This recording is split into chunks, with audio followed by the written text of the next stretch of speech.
बोलो तेजाजी महाराज की, महाराजा सूरजमल की और जाट सरदारी की। देखिए, आज इस महाकुंभ में पधारे सभी जो हमारे जनप्रतिनिधि मंचासीन तथा आप सभी प्रदेश के विभिन्न विभिन्न स्थानों से पधारे हैं, आप सबका इस हृदय से मैं स्वागत करता हूं।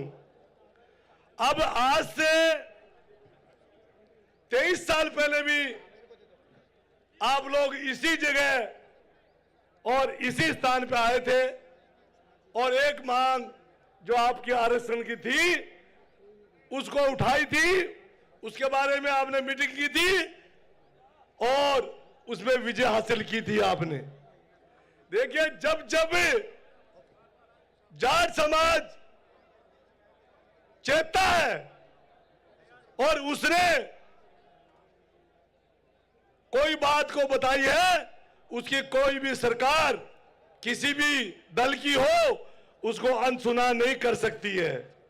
मैं एक बात इस मंच से कहना चाहता हूं कि ये जो सरकारें हैं, चाहे किसी भी दल की हो, इनके कुछ समय में नट बोल्ट ढीले हो जाते हैं। क्या नट बोल्ट ढीले हो जाते हैं? तो 20-22 साल हो गए इन सरकारों ने सोचा कि जाट समाज में दम नहीं है, ये पता नहीं है। जब ये नट बोल्ट टाइट करेंगे आपके, तो आपको पता लग जाएगा कि आपकी भाषा में कोई कदर नहीं है। मैं किसी की बुराई नहीं कर रहा हूं, लेकिन समाज के रूप में, समाज के प्रतिनिधि के रूप में इन राज करने वालों को, ये सरकारें जो चला रहे हैं, चाहे किसी भी दल की हो, वो हमको ऐसा नहीं समझे कि हमारा कोई वजूद नहीं है। जब ये किसान और जवान की बात करते हैं, हर पार्टी जय जवान जय किसान की बात करती है, लेकिन देने की बात आती है तो ये हमारे पीछे की तरफ खींचने की बात करते हैं, यानी उस हक को देने के लिए डरते हैं। अरे भाई, समाज ने आपको आपके 40 प्रतिनिधि 50 प्रतिनिधि देते हैं, हमेशा ही देते हैं, पंचायतों में देते हैं, सरपंचों में देते हैं, प्रधानों में देते हैं। फिर आप सरकार के अंदर होके डरते क्यों हो? डरना नहीं चाहिए। कोई सच्चा जाट है वो डरता नहीं है, कभी नहीं डरता है। वो सिर्फ अपने माता पिता से डरता है और या भगवान से डरता है। अगर आप में डर हो तो उस डर को निकाल दो। ये नेताओं को, जो हमारी पार्टी के हो चाहे दूसरी पार्टी के हो, सभी पार्टी के लोग यहाँ हैं, वो कान खुन के इस बात को रिक्वेस्ट के रूप में माने कि जब समाज को कोई चीज चाहिए तो उसमें सोचने की जरूरत नहीं है, उसमें यह करने की जरूरत नहीं है कि फलाना मुख्यमंत्री है, फलाना वो आपका गृह मंत्री है, ये हमारी बात को नहीं सुनते। अरे भाई, सुनेंगे क्यों नहीं?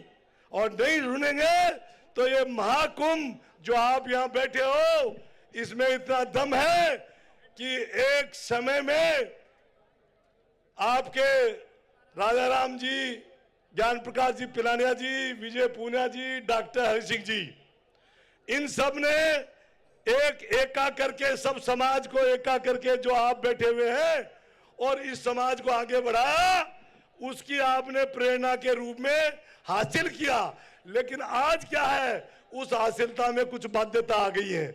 हम चाहते हैं, लोगों ने कहा, मैं भी जब जाता हूं दौरे पे लोगों को कहने के लिए भाई जाट महाकुंभ में चलना है, तो एक प्रश्न पूछते हैं वो, अरे भाई किस क्यों कर रहे हो, क्या जरूरत आ गई?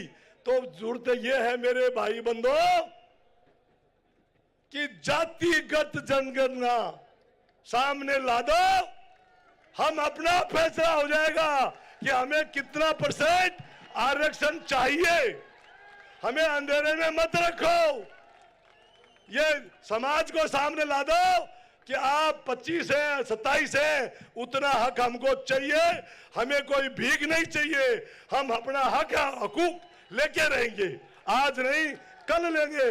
और सुनो बात, जागो, सोचो और चेतर खुड़को कर दो, जब खुड़का का टाइम आवे तो खुड़को भी कर दीजो। तो ये डरने, मैंने तो एक ही बात सीखी है, अगर जो जाट के पैदा हुआ है और वो किसी भी पद पे हो, मैं ये बात थोड़ी कहना चाहूंगा कि हमारे में समाज में थोड़ी कुरीति आ गई है। और कुरीति क्या है, हमारे यहाँ से बीच में अफसर बन जाते हैं, हमारे यहाँ मंत्री बन जाते हैं, संतरी बन जाते हैं, लेकिन जब वो बनने के बाद में समाज की तरफ से थोड़ा ध्यान को हटा लेते हैं। तो ध्यान जो मंत्री संतरी या अधिकारी हटाता है उसके बारे में फैसला ये जनमत करता है, और जनमत को करना है। बोलिए, मैंने कोई गलत बात कही क्या? अगर सही की है तो हाथ ऊंचे करके बताइए इस बिरादरी को। तो यह है हमारा जाट महाकुंभ।